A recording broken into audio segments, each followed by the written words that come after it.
With 2024 at an end, it's always fun to look back at the amazing year of gaming we all had. No matter the console, there were some absolutely fantastic games that came out this year. Normally at a time like this, I would do some kind of top 5 video from Nintendo games of 2024, but to be honest, Nintendo had kind of an interesting year in my opinion. Nintendo doesn't really drop a ton of first party or exclusive games in one year, but the games they do put out make for an incredible lineup, especially from years prior. However, I think this year didn't exactly follow suit. If we take a look at previous years, there's been at least one game from every year that'll be mentioned in the conversation of the Switch's legacy. And most years have 2 or 3 releases like that. I just feel like this year didn't really have anything that struck me as wow. Now, before we go to war over this opinion, I'm not saying this year was bad by any means. I played almost all the major Switch releases from this year and enjoyed 2024 very much. And I know, there's a very good, simple reason for this that we'll get into later. So, did Nintendo miss the mark in 2024? Well, let's talk about it. Let's look at the big games that came out this year. I'm putting Mario vs. Donkey Kong, Paper Mario The Thousand Year Door, and Luigi's Mansion 2 HD at the bottom of the list for 2024. The reason for this is because these are all just remakes of original games. Now again, I'm not saying any of these are bad or hating on them in any way. I played Luigi's Mansion 2 and had an absolute blast with it. These games were a great way to bring life back to the older games to a new console for all to enjoy. For those who didn't get to play them in their original form, or for those that loved them back then and get to relive the fun again in the modern gaming climate. I'm always a fan of older games being remade and brought into the modern era, but while all 3 of these games were really fun, well made, and really cool to have, they just feel like something to hold us over. Especially for that $50 and $60 price point, which will never go on sale, I can't really see myself buying Mario vs. Donkey Kong or Thousand Year Door in any foreseeable future. Everyone knows that Nintendo fans are begging for the real remakes we want, so maybe 2025 is the year that we finally get some delivered to us. I doubt it. It's been long overdue that Peach is the star of the show once again. You make your way through 30 levels using a wide variety of costumes that give you a different ability with each one. From playing as a wrangling cowboy to an alien fighting astronaut and everything in between, the action is non-stop in this one-of-a-kind Switch game. Princess Peach Showtime has a great way of spacing out the different costumes to never feel like you're playing the same one too often. The creativity and level design are on point, creating an amazing ambiance and setting the stage perfectly for every performance.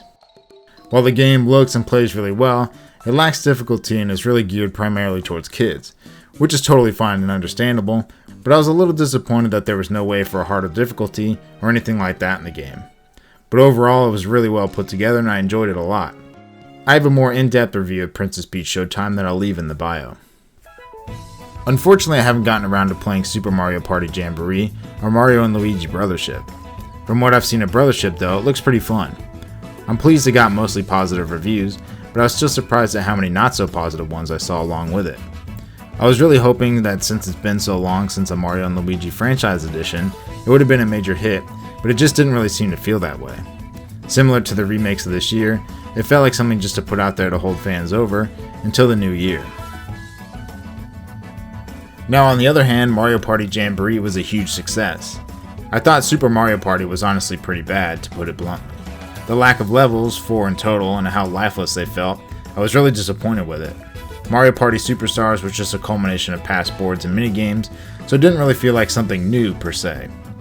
Regardless though, it truly feels like Jamboree has put the Mario Party series back on the board.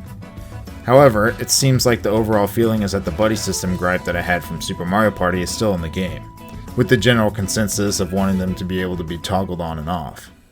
So lastly, that would leave Legend of Zelda Echoes of Wisdom. Echoes of Wisdom was a great spin to the traditional Zelda game, and while keeping the amazing playstyle of Link's Awakening. Although not nearly as challenging as Link's Awakening, Echoes of Wisdom does a fantastic job of building an engaging world, fun story, and changing combat style. Regardless of the protagonist, the combat is definitely the biggest difference in this game. Instead of engaging in direct combat with foes, you use captured echoes to do the fighting for you. With over 90 different monster echoes to collect, there's a wide variety to suit your playstyle, my personal favorite being the P-Hat. There are also 34 different inanimate echoes as well. These echoes give you the freedom to solve puzzles and overcome obstacles in any fashion you choose. Much like Breath of the Wild or Tears of the Kingdom, there's no right answer when it comes to playing Echoes of Wisdom. The fun comes from playing how you want and expressing your creativity that is different from everyone else's. While I do wish the game was harder, it was a fantastic addition to the Switch library. and I really wish to see Zelda make more of an appearance as a playable hero in the future. Now, with all these games that came out this year, plus a few others like Super Monkey Ball Banana Rumble, which I enjoyed a lot, I wasn't terribly impressed with this year's lineup. Nothing stood out to me like, say, a Breath of the Wild or Mario Odyssey. But at the same time, I'm not upset or concerned about it either. Not just because I'm enjoying other games from this year as well as some older ones, but because there's one simple answer to Nintendo's releases this year. And that's the Switch 2.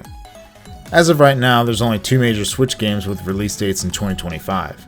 The first being Donkey Kong Country Returns HD on January 16th, and Xenoblade Chronicles X on March 20th. There's a few games that we know are in development but with no release date, like Pokemon Legends ZA and Metroid Prime 4.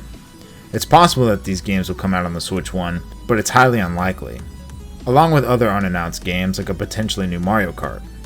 But Legends ZA and Metroid will most likely be released on the Switch 2. While it's not officially confirmed, all signs point to a 2025 Switch 2 release date, especially with all the recent leaks of what the suspected model will look like. Now, it's easy just to talk about the potential details and supposed leaks for the Switch 2, but we're not going to go down that rabbit hole. The Switch has had an amazing run thus far, and I'd say that every year since its release has been on point. While this year wasn't exactly my favorite, I really enjoyed the heck out of the new games while also still having a blast with old ones. The great thing about the Switch, like all Nintendo's consoles and handhelds, is that it and its huge library of games will be timeless classics even with years past. The Switch 2 has been confirmed to be backwards compatible with the Switch 1 games, so even with new fantastic games, we'll still be able to enjoy the old games with no problem. Let me know down below what games were your favorite from 2024, and also your favorite memory with your Switch.